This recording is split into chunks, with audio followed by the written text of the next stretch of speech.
ఇక drunk and drive అంటే చాలామంది భయపడతారు. హైదరాబాద్‌లో కావచ్చు, ఇప్పుడు డిస్ట్రిక్ట్‌లలో కూడా చేస్తున్నారు. మరి డ్రంక్ అండ్ డ్రైవ్ పోలీసోళ్ళు కనిపించారంటే వణుకుతుంటారు. అంటే ఒకసారి ఆ డ్రంక్ అండ్ డ్రైవ్ చేసేటువంటి ఆ పరికరంలో ఒకసారి శ్వాస వదిలిన తర్వాత మరి అందులో గనక రీడింగ్ చూపించిందంటే ఇక పోలీసులు వదలరు. ఖతం ఇక ఏమీ చేయలేమన్నటువంటి భయం అయితే చాలా మందిలో ఉంది.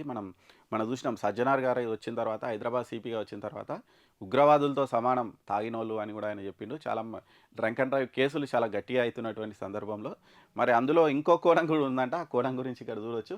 ఒక రూ. 10,000 4 బిర్యానీ ప్యాకెట్లు ఇస్తే ఖతం డ్రంక్ అండ్ డ్రైవ్‌లో దొరకకుండా పోలీసోళ్ళు వదిలేస్తురంట. అంటే ఇదేదో ఈజీగా చెప్పింది కాదు. ఇక్కడ చాలా ఉదాహరణలతోటి వీళ్ళైతే చేసిర్రు. మరి పశ్చిమ మండలంలో వీఐపీ ట్రాఫిక్ పోలీసులు అట్లా చేస్తురంట. అంటే వీఐపీలు నిన్న మొన్న మనం చూసినాం. వీఐపీలు అయితే ఎక్కడ పట్టుబడట్లేదు ఈ డ్రంక్ అండ్ డ్రైవ్‌లో. సరే వీఐపీలకు కార్ డ్రైవర్లు ఉంటారు. ఇక వాళ్ళ పని వాళ్ళు చేసుకుంటారేమో గానీ, మరి ఇంతకుముందు చూసినాం చాలామంది వీఐపీలు కూడా పట్టుబడినటువంటి సందర్భంలో ఇక్కడైతే వీళ్ళు వీఐపీ ట్రాఫిక్ పోలీసులు ఒక 10,000 4 బిర్యానీ ప్యాకెట్లు ఇస్తే మరి డ్రంక్ అండ్ డ్రైవ్‌లో పట్టుబడకుండా వీళ్ళు వదిలేస్తురట. ఇక్కడ చూడొచ్చు అక్రమ దందాలపై తగ్గేదే లేదన్నట్టుగా వీళ్ళైతే ప్రవర్తిస్తురట. సరికొత్త దందాకు వీళ్ళైతే తెర తీసిరట. మరి కేసులు రాయకుండా ఉండాలంటే 10,000 4 బిర్యానీ ప్యాకెట్లు ఇప్పించే విధంగా బేరం కుదుర్చుకొని వదిలేస్తురంట. ఈ వెస్ట్ జోన్‌లో ఉన్నటువంటి ఆహ్, వెస్ట్ జోన్‌లో వీఐపీ ట్రాఫిక్ పోలీస్ స్టేషన్ పరిధిలోనే ఇదంతా జరుగుతుందట. ప్రతి వీకెండ్‌లో డ్రంక్ అండ్ డ్రైవ్‌లో పట్టుబడ్డ 5-8 వాహనాలను స్వాధీనం చేసుకొని వాటిని స్టేషన్‌లో ఉన్న మరో చోట పార్క్ చేసి అక్కడ పైలట్‌ని కాపలా ఉంచుతారట. మరుసటి రోజు వాహనదారులను పిలిపించి తమ అక్రమ దందాన్ని నడిపిస్తున్నారట.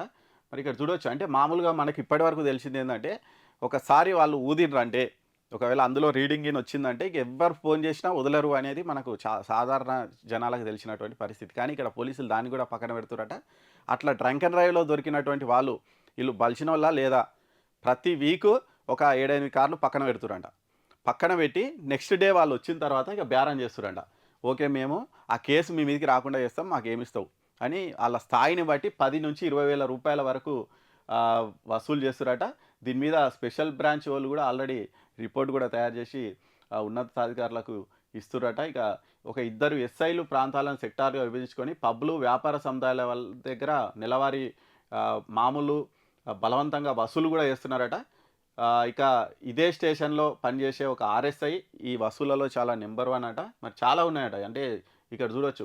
ఖరీదైన వాహనాలకు వీల్ లాకులు వేసి భారీగా డబ్బులు వసూలు చేస్తురంట. అంటే ఎక్కడ ఉంటే అక్కడ. అంటే మామూలుగా నో పార్కింగ్‌లో పెడితే వాళ్ళు ఆ వీల్ లాక్స్ ఏస్తారు. దానికి వదిలేయాలంటే కూడా వాళ్ళు వసూలు చేస్తున్నారట. అంటే రకరకాలుగా ఎన్ని రకాలుగా వసూలు చేయొచ్చో అన్ని రకాలుగా వసూలు చేస్తురంట. దేన్ని వదలడం లేడంట. ఇక్కడ చూడొచ్చు మనం. ఇటీవల ఉన్నటువంటి కొన్ని ఉదాహరణలు కూడా వీళ్ళు చేసిర్రు.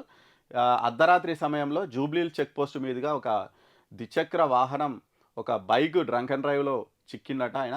ఆయన మందు తాగినట్టు గుర్తించినటువంటి ట్రాఫిక్ పోలీసులు వెంటనే వెహికల్ సీజ్ చేస్తున్నట్టు చెప్పిరట. 2 రోజుల తర్వాత ఎస్ఐని కలవండి వచ్చి అని చెప్పిరట. మరి ఆయన 2 రోజుల తర్వాత అక్కడికెళ్తే కొంత డబ్బులిస్తే మేము నిన్ను వదిలేస్తాం అని చెప్పిరంట.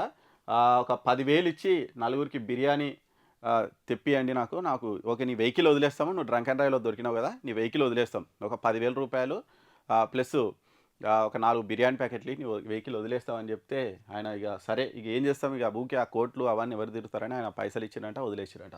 ఇక అట్లే సేమ్ జూబ్లీహిల్స్ రోడ్ నెంబర్ 10లో ఒక ఆయన బైక్ మీద సేమ్ అట్లే ఇంటికెళ్తున్నట.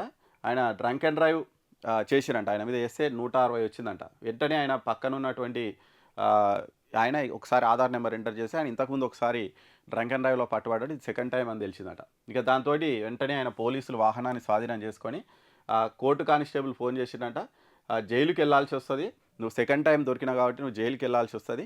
నువ్వు జైలుకెళ్ళకుండా ఉండాలంటే నాకు రూ. 20,000 ఇయ్యి. తర్వాత భోజనం తెప్పి నిన్ను వదిలేస్తా అంటే ఆయన దగ్గర ఇక ఉన్న పైసలు 22,000 ఇచ్చిండంట. ఆహ్, వదిలేసిరంట. అంటే ఇక్కడ చూడొచ్చు. అంటే దీంట్లో గూడా అవకతవకలు అయితున్నాయట. ఇక పోలీసోళ్ళు డబ్బులిస్తే ఎసోంటోడినైనా వదిలిస్తారన్నారు కదా! ఇట్లా డ్రంక్ అండ్ డ్రైవ్‌లో ఇప్పటివరకు వదిలేయరు అనుకున్నారు. కానీ అవి గూడా ఇటువంటి దందాలైతే నడుస్తున్నాయంట. మరి చూడాలి సజ్జనార్ సార్ కొంచెం చూడండి. మరి మీరు ఉగ్రవాదులు అంటున్నారు. మా ఉగ్రవాదులను పోలీసోళ్ళేమో వదిలేస్తున్నారు. మరి ఉగ్రవాదులను వదిలేస్తే ప్రాబ్లమ్ అయితది గదా! సంఘ వ్యతిరేక శక్తులు గాబట్టి, మరి ఆ సంఘ వ్యతిరేక శక్తులకు మరి మీ పోలీసోళ్ళే చేతులు కలిపి వాళ్ళని వదిలేస్తుర్రట. కొంచెం ఈ దందా మీద అయితే కొంచెం దృష్టి పెట్టండి సార్ సజ్జనార్ సార్.